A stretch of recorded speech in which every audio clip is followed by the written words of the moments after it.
Nandito tayo para magprotekta sa ating beneficiaries, hindi para ipalapa sila sa mga bashers.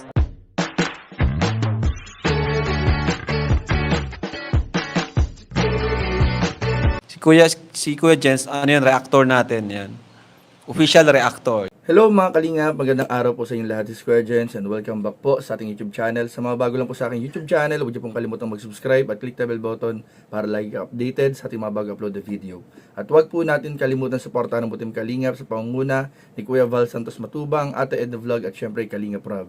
At pakisuportahan din po ang mga kasama sa Butim Kalingap. Nandiyan po ang K-Boys, Kalingap Partner, Kalingap Reactor at lahat ng charity vloggers sa buong Pilipinas na tumutulong sa mga kabayan natin na lahat may hirap. Suportahan po natin lahat guys. So ngayong araw mga Kalingap ay pag-usapan po natin yung naging live po kahapon ni Kalingap Rob kung saan ito po ay bago po yung celebration nga ng birthday ni Krista kagabi mga Kalingap, kung saan may mga binanggit rin po si Kalingap Rob na concern at announcement po at pakiusap din po mga Kalingap sa mga makakapanood mga Kalingap. Isa na nga po dyan mga Kalingap ang ating pag-uusapan na may kinalaman din po sa mga nag-aabang po mga Kalingap ng update sa Jomcar, sa isang Kalingap Angel, sa Franjoy, at sa nangyaring birthday din po kagabi mga Kalingap. Magbibigay din po tayo ng konting bulong habang nag-aabang po tayo ng premiere mamaya ni Kalingap Rob. Supportahan po natin yung premiere mamaya ni Kalingap Rob sa kanyang main channel, yung celebration po ng birthday ni Krista kagabi. Grabe po mga Kalingap, ang dami pong nangyari mga Kalingap na ang dami, hindi ko alam kung anong unahin natin. Pero dito muna mga Kalingap sa vlog na ito, sa reaction video na ito, ay isa-isay muna natin yung mga sinabi ni Kalingap Rob, and then sa mga susunod natin pag-uusapan ay himay-himayin po natin kasi ang dami pong nangyari talaga mga Kalingap kahapon. So tara po, panoorin po natin mga Kalingap, mamaya pag-usapan po natin in 5, 4, 3, 2. Mamaya pala is yung birthday ni Krista event, big event para sa kaarawan ni Kristala, ni Christabels. Mamaya po yun. Sigurado masaya na naman dahil ang host natin is si Boss Alvin. Yan, punta kayo mamaya. Vincent. Invited po lahat mamaya, invited ang lahat para sa birthday celebration ni Krista. Open po ito sa lahat at invited po kayong lahat. Kalingap partners, Kalingap vloggers, at syempre pwedeng mag-vlog doon, Pag mga ganyang event, pwede po kayong mag-vlog. Huwag lang kayo maunang mag-upload. No? At syempre, huwag nyo lang ding tutukan yung mga angels natin. Pwede kayong mag-vlog sa K-Boys, kung kanino man, wag lang itutok sa Kalingap Angels. Ano po, kasi ako po ay ako lang po ang magvo-vlog sa kanila kasi kailangan nating i-preserve. Kailangan natin silang i-preserve. Hindi dapat sila makita sa ibang YouTube channel, kundi sa akin lang. Kasi tayo naman po yung nagagastos sa mga pag-aaral. Tayo yung gumagastos, mga allowance, pabahay. Lalong-lalo na po yung mga hindi pa napapabahayan. Kaya nga nagsabi ako kay Buddy ngayon na, "Buds, ako na muna magvo-vlog sa mga bino-vlog nila sa Kalingap Tahanan dito sa channel na 'to." Kasi yun nga, yung iba di pa napapabahayan, so kailangan talaga nating tutukan din or hindi dapat sila basta-basta makita kung saan-saan. Puwede kayong pumunta, 'pag naman, 'pag hindi kaya alanganin, okey lang. Ano, basta mamaya birthday celebration ni Krista. Naka-live po ba yun? Ay hindi po, alam niyo naman po di tayo nagla-live sa event kasi sayang yung quality ng kasi sayang yung video. Premiere lang tayo, premiere para malinaw. At yan ngayong naman kasi mamayang gabi pa naman yung kay Krista. So, ngayon po ma-vlog kami ng Franjoy. Ma-vlog kami kay Joy ngayong maya-maya, mga 1:30. Ma-vlog kami kay Joy. Kasama ba si Viancy sa reunion? Yes! Batch 1 po si Viancy kaya kasama po siya, at kalingap po 'yan si Biancy. Si Biancy po ay kalingap, wala ng iba. Ano po?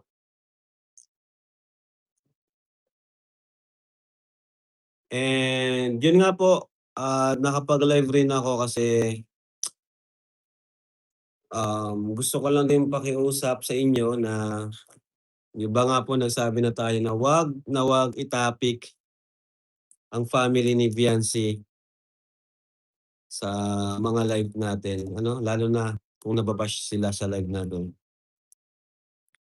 Please lang po, ano, paulit-ulit na lang po tayong nakikiusap pero paulit-ulit rin po na hindi sumusunod. Kaya pakiusap lang po, 'no? Huwag po nating i-topic ang family ni Biancy. Ako lang po ang magta-topic sa kanila, ako lang ako lang magvo-vlog sa kanila.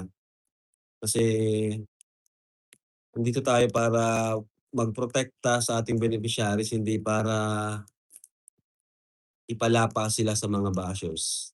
So ayun nga mga kalingap, sa mga nag-aabang po ng update mga kalingap sa tambalang Jomcar. So may bali-balita po tayo mga kalingap na ngayong araw baka mag-shoot po ng Jomcar, pero hindi pa sigurado pero nung nakaraang gabi kasi na nagbanding-banding kami na kalingap, nabanggit niya na kung available po si Joms and si Carla ay baka mag episode 106 sila ngayong araw. So hopefully natuloy. And ayun nga mga kalingap, kagabi nga ay pumunta kami nila kalingap Jomar sa birthday din po ni Krista. Maganda po napakaganda po ng birthday, and abangan po ninyo sa upload ni Kalingap para mamaya yung mga naganap. And yun nga lang, di nga lang nakasama si Carla. Hindi po nakasama si Carla mga kalingap.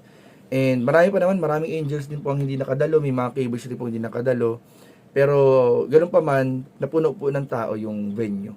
Pero abangan na lang po natin mga kalingap dun sa upload ni Kalingap Rob. So yan lang muna po yung update natin sa Jomcar. Sa Franjoy naman, nag-shoot sila ng bagong episode kahapon. And then may nasabi rin si Kuya Nel tsaka si Kalingap David sa akin kahapon na nakita nila na nagde-date ang Franjoy kahapon. Grabe guys. Ewan ko kung, tingin ko hindi pa kasama yun sa hindi yung kasama sa episode ng Franjoy kahapon na sinushoot. Talagang na-tsempuan nilang nag-date ang Franjoy po kahapon ni Kuya Nel tsaka ni Kuya David mga kalingap. And yun namang isang pakiusap ni Kalingap Rob doon naman sa isa nating Kalingap Angel na ayun nga po, sana naman po ay actually hindi lang yung isang Kalingap Angel po natin. Lahat ng beneficiaries, wag sanang gamitin ng mga nagla-live o naggagawa ng content na parang ipalapa sa mga viewers. So matagal naman natin na pag-usapan yan, and talaga namang tayo ay protect and defend the beneficiary tayo mga kalingap. Yun yung tungkulin natin dahil nga syempre tinutulungan po ng kalingap yung mga beneficiary. Isa sa mga tungkulin din po ay protektahan yung mga beneficiary laban sa mga yung mga bashers, mga nagsasabi ng di maganda. So isa po yan sa mga dapat natin gawin. Protektahan po natin ang lahat ng beneficiary.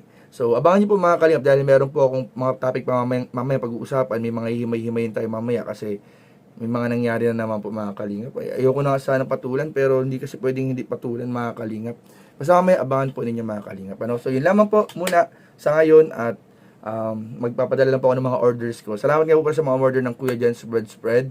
Sa mga gusto pong order, message na po sa akin sa Kuya Jens Facebook page. So yun lamang po mga kalingap. Maraming po salamat sa panonood. Please don't forget to like, comment, share, and subscribe sa ating mga video. Maraming po salamat. God bless. Bye-bye. Kuya Jens palaman, sarap to. Pag umaga o merienda time, hanap mo'y swak yung tunay na fine. Sa tinapay o kahit pandesal, Kuya Jens palaman, solid ang sarap. Yema spread, tamis na perfect. Mango yema, fresh na fresh. Ube spread, kulay palang panalo na. Kuya Jens palaman, saya talaga. Spread mo lang, sarap agad. Kahit simple nagiging espesyal. Yema, mango, ube, kumpleto na. Kuya Jens palaman, di ka magsasawa. Sa baon o bonding, sa bahay, lahat napapangiti sa'yo tuloy-tuloy. Isang pahig, solve na cravings mo, mapapaisa pa. Kahit busog ka na, yema spread, tamis na perfect. Mango yema, fresh na fresh. Ube spread, kulay palang panalo na. Kuya Jens palaman, Masaya talaga